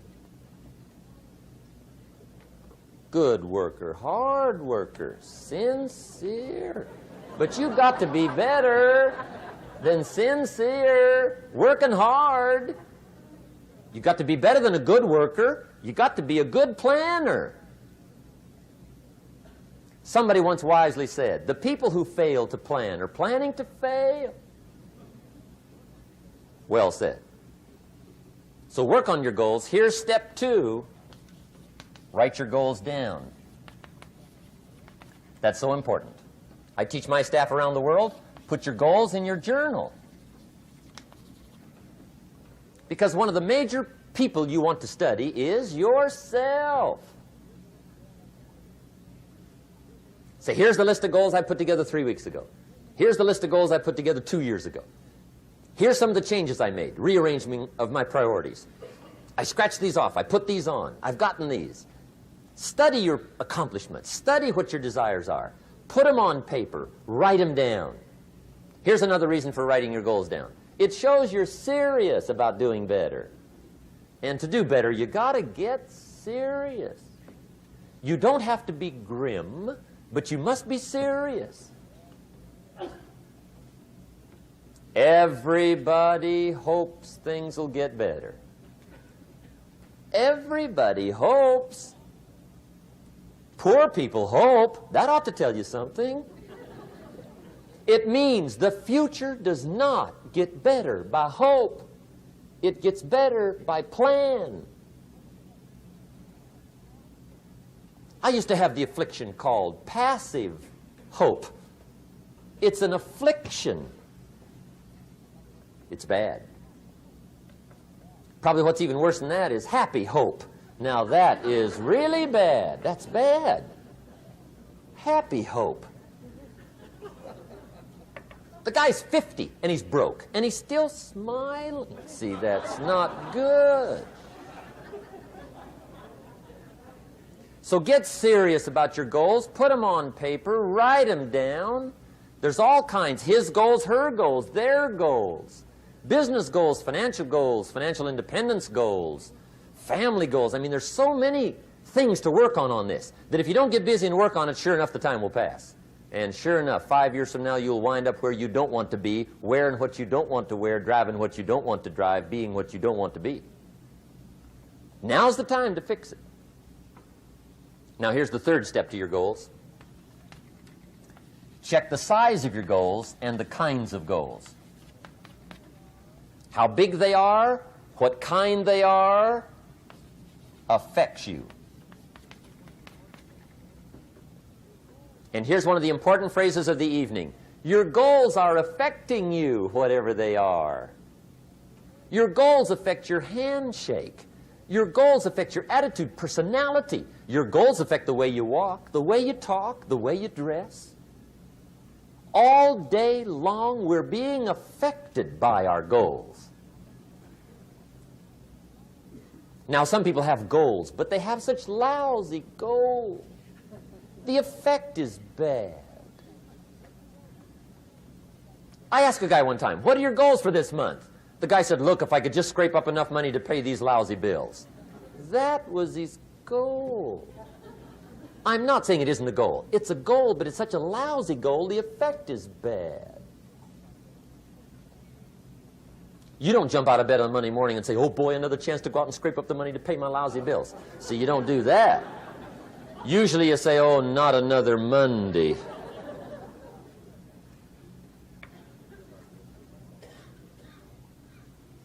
And some people have so given up on life, they have joined the thank God it's Friday club.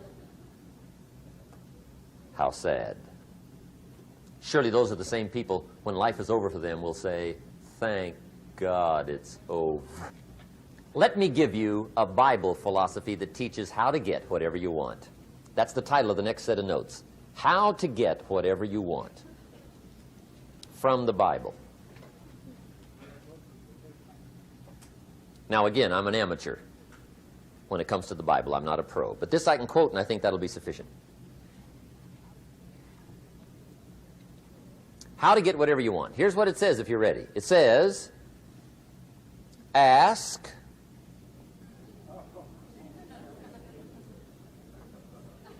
That's it.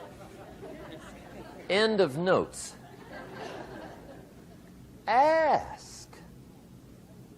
If there's one art in life to learn extremely well, that's got to be one of them. The art of asking. What does ask mean? Ask means, what do you want? And the formula is staggering. It says ask and what? A guy ought to look into that.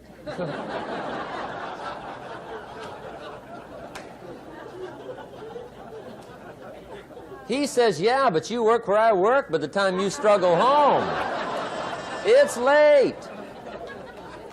You got to eat a bite of supper, watch a little TV, get to bed. You can't sit up half the night, ask. And the guys behind. See, you've got to be better than a good worker. You've got to be a good asker. Now, let me give you 3 key points on asking and receiving. This can do it. Number 1, asking is the beginning of receiving. Asking starts a unique process, mental and emotional. I don't even know how it works. All I know is it works. It's like pushing a button and all this machinery starts working. I don't know how. It just works. There's a lot of things you don't need to know how. Just work them. Some people are always studying the roots. Others are picking the fruit. I mean, it depends on what end of it you want in on. Asking is the beginning of receiving, so start the process. Here's number 2. Receiving is not the problem. Receiving is automatic. Now, if that's true, receiving is not the problem, what's the problem? Failure to ask might be one of your major problems. I don't know. Check it out. The guy says, oh, now I see it. I got up last year and hit it every day, but there's not a scrap of paper with my goals on it. Good worker, poor asker. So you got to change that. Here's number 3. Receiving is like the ocean. There's plenty, especially in California. It's like an ocean here.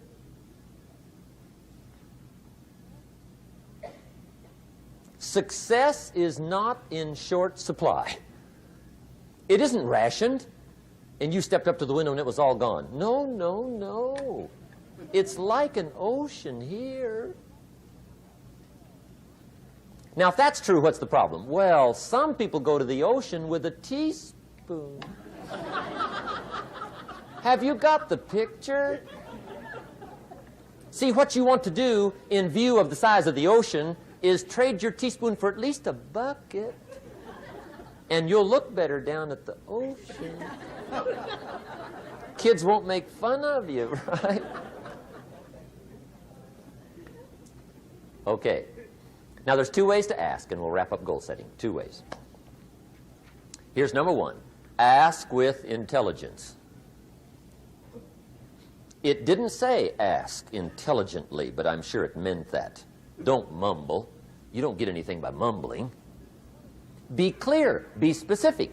Intelligent asking means how wide, how high, how soon, when, what size, what color, how much. Define what you want and describe what you want. That's powerful. In the weekend seminar we teach, goals become like a magnet. They pull you that direction. And the better you describe them, the more they pull. So ask intelligently. Here's number 2. Ask with faith. That's the childish part of the equation. Believe you can get what you want like a child. Not an adult. Adults are too skeptical. So the formula really reads, make plans like an adult and believe in them like a child. And the most incredible things will happen. Just try it for 90 days. Just try it. You can always go back to the old ways. Just try it, just 90 days, 90 days. Now here's the last qualifying phrase on goal setting, as we promised to qualify everything. And it simply goes like this. Remember, you won't get everything you want. And we've already studied the reason for that. Simply, sometimes it hails on your crop and rains on your parade. It's that kind of planet. So you won't get everything you want, but if you will work this goal-setting formula, you can get plenty for wealth and happiness. Okay, that's goal setting. We use it around the world. We recommend it. Now, maybe it won't work as well for you as it has for me. I don't know. Maybe not. But what if it did? You got to try. Okay. Here's the last subject, the day that turns your life around. Let me just quickly give you a list of 4 emotions that can change your life in one day. Emotions are powerful. Sometimes it doesn't take much to alter your whole life direction.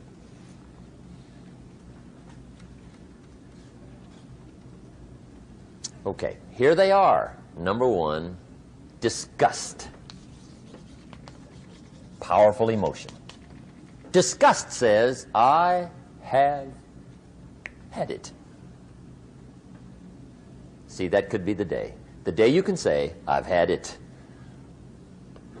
And whether you've had it with something small or something major, the day you can say, I've had it, may not be the day it ends, but the day it begins. That's what I said when that little Girl Scout left my door when I'm 25.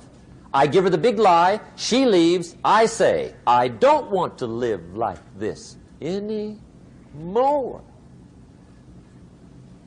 I've had it with lying and being broke. Powerful day. The man's finally had it with mediocrity. He's had it with being a loser.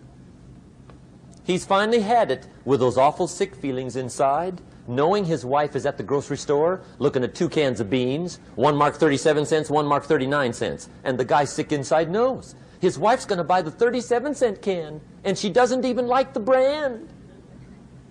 Do you know why she's going to buy the 37-cent can? To save 2 cents. The guy sick inside finally says, I've had it. Being on my knees in the dust looking for pennies, we're not living like this anymore.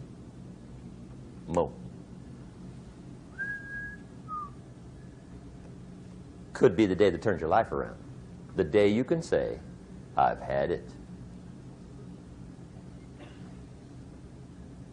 He walks into his closet and rips everything in it to shreds and says, I've worn this embarrassing stuff for the last time. And not only will I never wear it again, no one else will ever wear it again. Commit an act that says, I've had it. Powerful. Here's the next one. Decision. And decision-making is powerful. And it's emotional. That's those knots in the pit of your stomach, right? Waking up in the middle of the night in a cold sweat, trying to decide. We sometimes call it inner civil war. What shall I do? Well, for progress, you must decide. The best advice I can give you came from a wealthy friend of mine who said, if it's easy, do it easy. If it's hard, do it hard. Just get it done.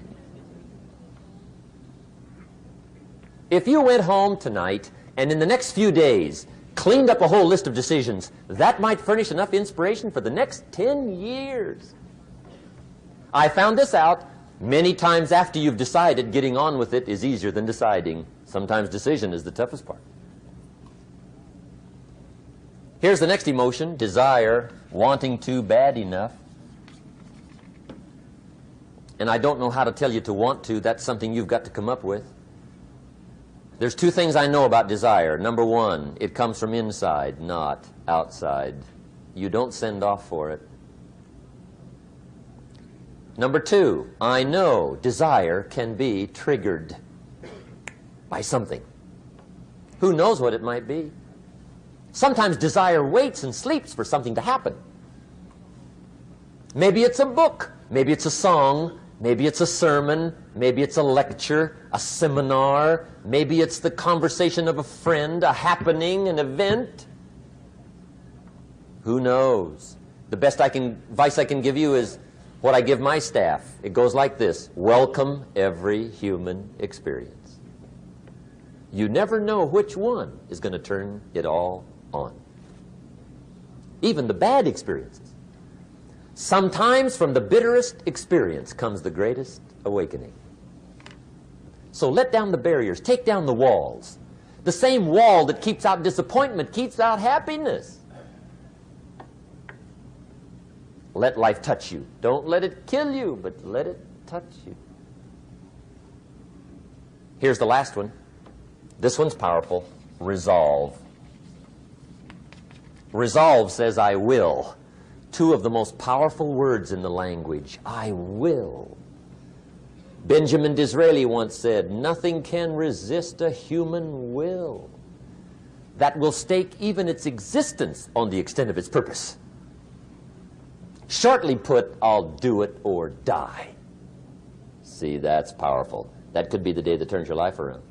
The world has a strange way of stepping aside when somebody says, I'll do it or die. The man says, I will climb the mountain. They've told me it's too high, it's too far, it's too rocky, it's too difficult, it's never been done before, but it's my mountain, I will climb it. Pretty soon you'll see me waving from the top. Or dead on the side, because I ain't coming back.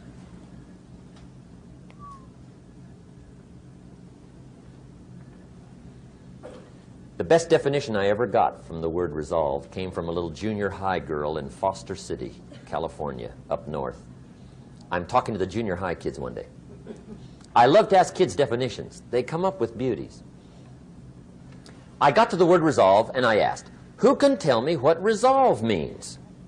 And I got several hands, and they were all pretty good, but the last one was the best.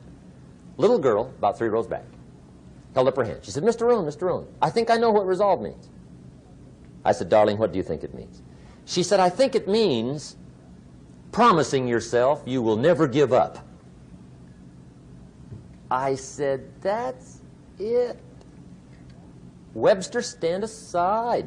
That is the definition.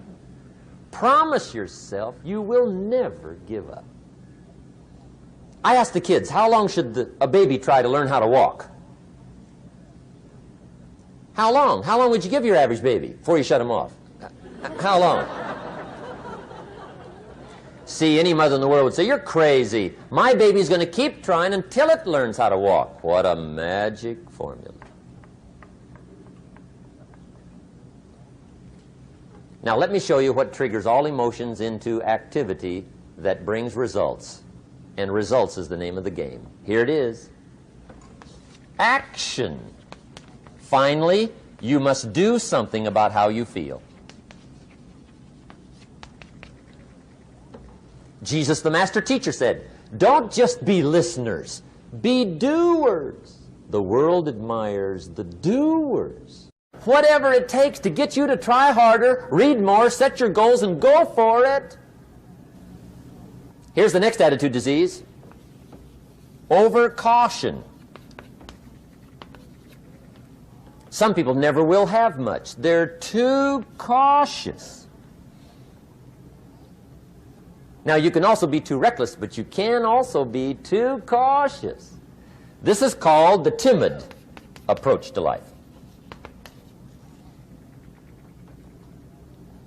And my caution was always the risk. Risk used to drive me right up the wall.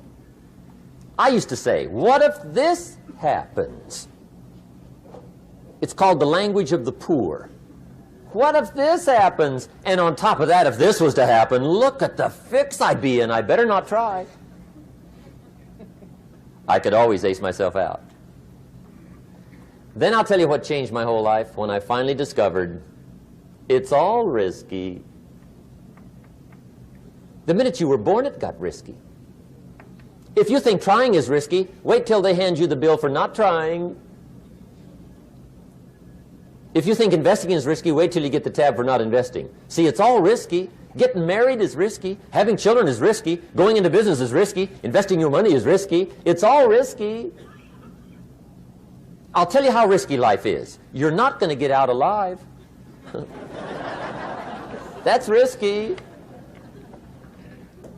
The Englishman says, well, if that's the way it's going to work out, let's give it a go. Right, that's what it's for. Give it a go. Somebody says, yeah, but I'm looking for safety and security. Fine, then huddle in a corner. We'll cover you with a sheet, bring you 3 meals a day. And we'll protect you, feed you, look after you, care for you. We won't let anything happen to you. And you'll probably live to be 100. The guy said, well, yeah, I'd live to be 100. But what a way to live. Right. What a way to live, safe and secure. Don't ask for security.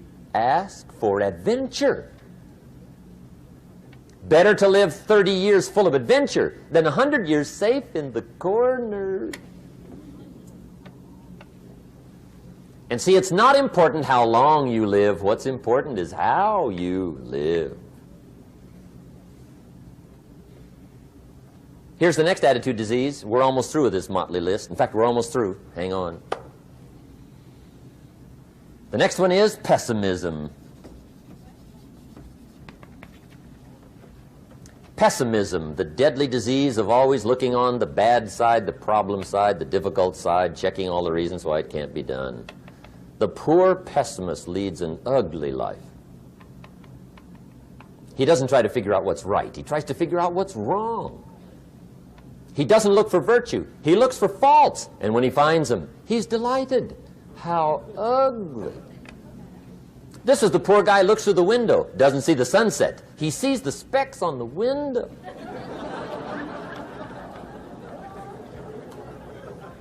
And this is the poor guy, right, who rushes up, takes such leave of his senses. This guy rushes up and he says, I've got 5 good reasons why it won't work.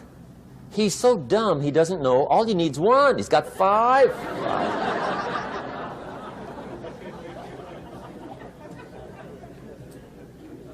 To the pessimist, the glass is always half empty.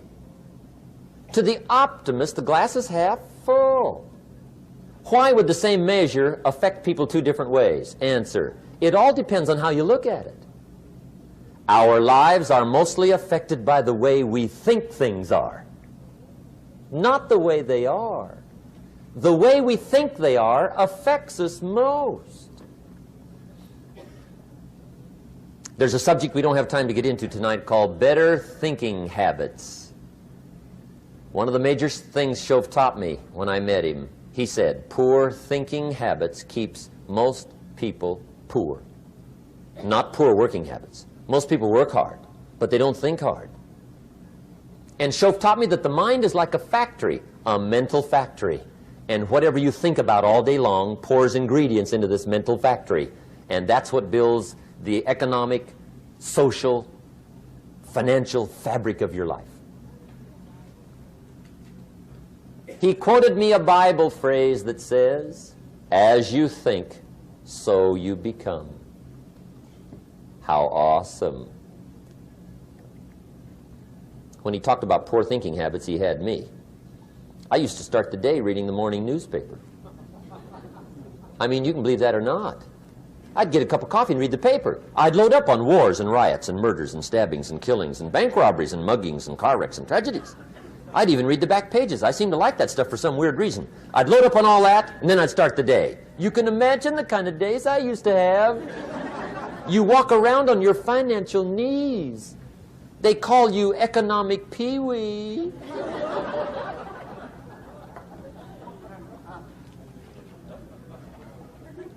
The guy says, I want to be a great leader. Wonderful. The first thing we do is follow him to his house. When we get there, we walk in and check his library, number 1. Somebody says, well, why check his library? The reason is because what a man reads pours massive ingredients into his mental factory, and the fabric of his life is built from those ingredients. You would not believe what some people have got in their house to read. You would not believe. One of the best dressed up words I know for a lot of it is trash. Can you imagine dumping a barrel of trash into this mental factory every day and coming out with a rich, dynamic, positive life? It can't be done. You might as well try making a cake with cement. The kids back in Danbury, Connecticut, high school, they're asking me questions one day. I'm talking to the kids. Kids got good questions these days. One of them said to me, Mr. Rohn, how do you build the good life? I said, it's simple. It's not easy, but it's simple. Here's how you build anything. Select the right ingredients, keep out the wrong ingredients, and it starts with thought. Everything starts with thought. So you must be wise and careful what you think about, because that starts everything. You got to be wise and careful. I asked the kids, what would happen if somebody dropped sugar in my coffee? They said, well, you'd be okay. I said, what if somebody dropped strychnine in my coffee? They said, well, you'd be dead. I said, correct. Lesson 1. Life is both sugar and strychnine. You gotta be careful. I said, what if my worst enemy drops in the sugar? They said, will you be okay? I said, what if my best friend, even by accident, drops in the strychnine? They said, well, you'd be dead. I said, correct. Lesson 2, watch your coffee.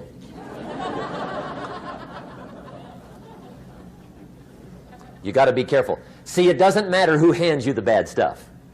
It doesn't matter where you get the bad stuff. It'll still do its damage on your bank account, wherever you get it.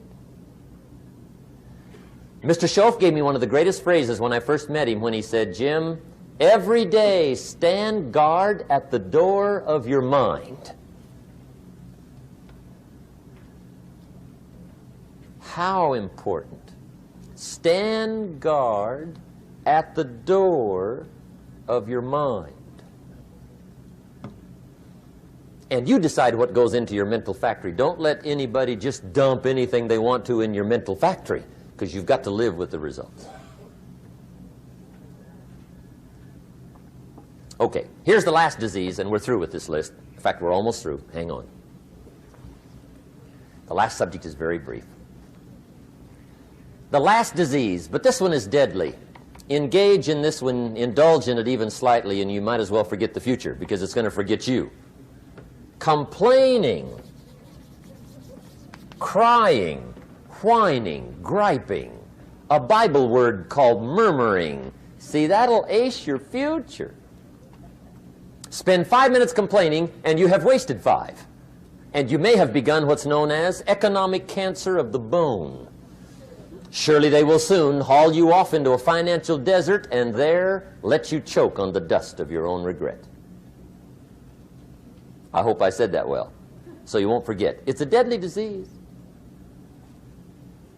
If you don't think it's bad, ask the children of Israel of Old Testament fame.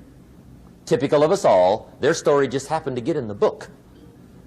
Story says, children of Israel were slaves. God performed a series of dazzling miracles and got them out. And now they're heading for the promised land. Remember the story? Heading for the promised land. Tragedy of the story, they never got there. Reason. From day one, they started to complain. They griped about the water. They griped about the weather. They whined and cried and griped about the food. They griped about the leadership. They whined and cried because it was too far, too cold, too hot, too difficult, too miserable. I mean, they whined and cried for years. Finally, God said, I've had it, trip canceled. Or something like that. The story says they died in the desert, never got to the promised land. Which I think means 2 things. Indulge in this long enough, you get your future canceled. And I guess it also means even God himself can only take so much.